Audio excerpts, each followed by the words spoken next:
Hello everyone, welcome back to the channel. Thanks for tuning to this video.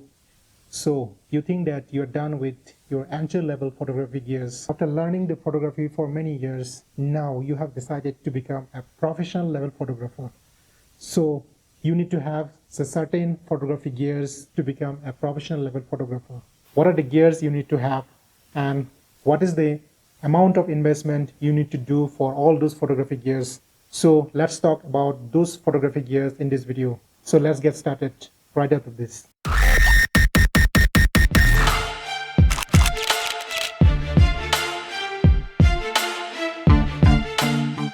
So the first important photography gears is of course the camera body. From the Canon side, I'll be recommending you the Canon EOS R, which is the mirrorless version of the 5D Mark IV, which came out in 2016, and this camera came out in 2018.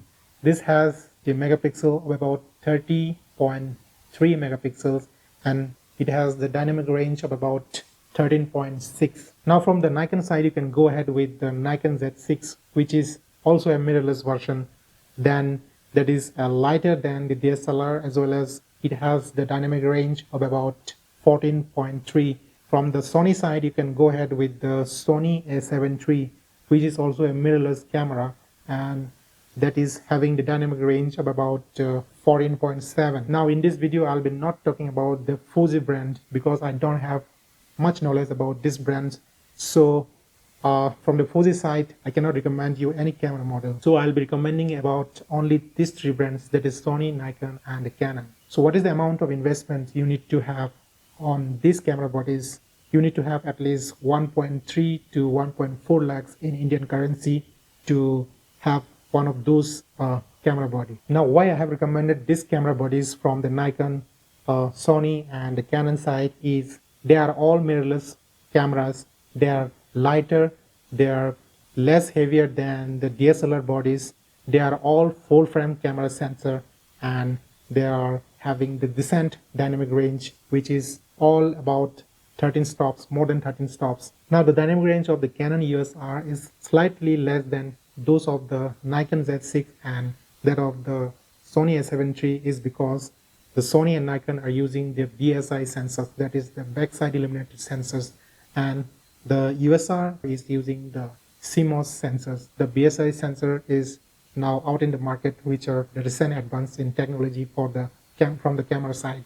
So the BSI sensors, they always have the little dynamic range more than those of the CMOS sensor. They are having the more capability of the shutter speed than the CMOS sensor. When you need to choose the lens for the landscape photography, obviously you will be choosing the wide angle lens first. So what are the lenses available, and what is the amount of investment you need to do for those lenses? I'll be talking about the minimum budget, minimum investment you need to do for those lenses. Since I'm a Canon user, so I'll be talking about the lenses available for the Canon. The Nikon and the Sony users, they can search for the equivalent lenses available for your brand. So what is the options with the wide angle lens? You can go ahead with the first party lens from the Canon side, as well as you can go ahead with the third party lens, that is the Tamron or the Sigma. First party lens, the Canon, you have the Canon EF lens, that is the 16-35 f4 lens. This lens I use with the Canon EOS R with the adapter available with this camera. This is the adapter available with this EOS R. So I can attach this EF lens to the Canon EOS R, which is a mirrorless camera body. So even you can buy the EF lenses, which are much cheaper than the RF lenses. So from the Canon side, you have the option 16-35 f4 lens, EF lens. They'll be costing around 75,000, 70 to 75,000. And you have the third party options, that is the Tamron and the Sigma. From the Tamron, you can choose the 15-30 f2.8 lens. That will be costing around 90 to 95,000 Indian currency. And from the Sigma, you can choose the 14-24 f2.8 lens. Will be costing around 95 to 1 lakh Indian currency. Now let's come to the telephoto zoom lens. The landscape photographers, you should not avoid the telephoto zoom lens when you are going for the landscape photography. So you need to choose wisely what are the lenses available for the Canon, Nikon and the Sony. So what are the lenses available for the Canon? You have the first party lens available, that is 70-200 f4. That will be costing around 1 lakh Indian rupees. Then you can have the third party lens, that is Sigma or the Tamron, that is 100-400 mm lens. That will be costing around 70-75,000 Indian rupees. Then if you go for the Canon EF 100-400 mm lens, that will be costing around 1.4 to 1.5 lakhs. That is much costlier than the third party lens, that is the Tamron or the Sigma of the same focal length, that is 100-400. So instead of buying the Canon 100-400 lens, you can go ahead with the Tamron or the Sigma. So I'll be recommending you, if you want to buy 100-400 mm lens, you always go for the third party lens. You'll be getting much cheaper, the lesser price than the Canon EF 100-400 lens. So I have this Sigma, that is the third party lens, 100-400 mm lens. I bought this lens with 68,000 Indian rupees. So that is much cheaper than the Canon EF 100-400 mm lens. And this lens gives almost a similar result with that of the Canon EF 100-400 lens. Now you have the wide angle lens and the telephoto zoom lens for the landscape photography. Now there is another lens that is optional for you, that is the mid-range zoom lens, that is 24-105 or 24-70 mm lens. Now if you go for the Canon side, you can go ahead with the 24-105 EF lens or the RF lens. That will be costing around 1 lakh Indian rupees.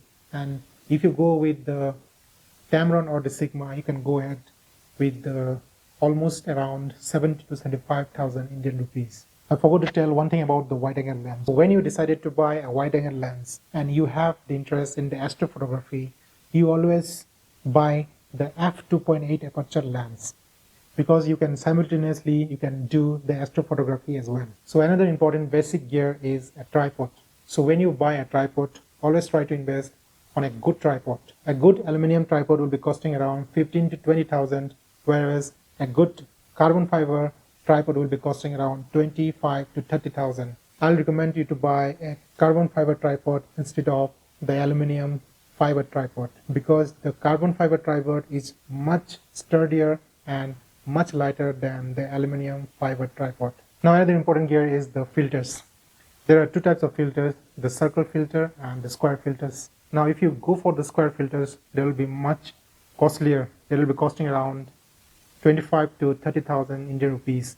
But if you go for the circle filters, they will be little cheaper than the square filters.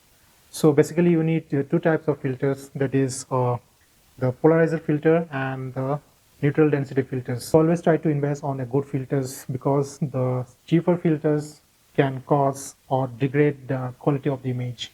So this filters I bought is the circular polarizer filters. I bought it around 10,000, and this is the ND4 filter, circular filter. I bought it with around 11,000. Now coming to the another gear, important gear, where you keep the lenses, your camera body and your filters, so that it prevents the growth of the fungus in the lenses as well as in the filters.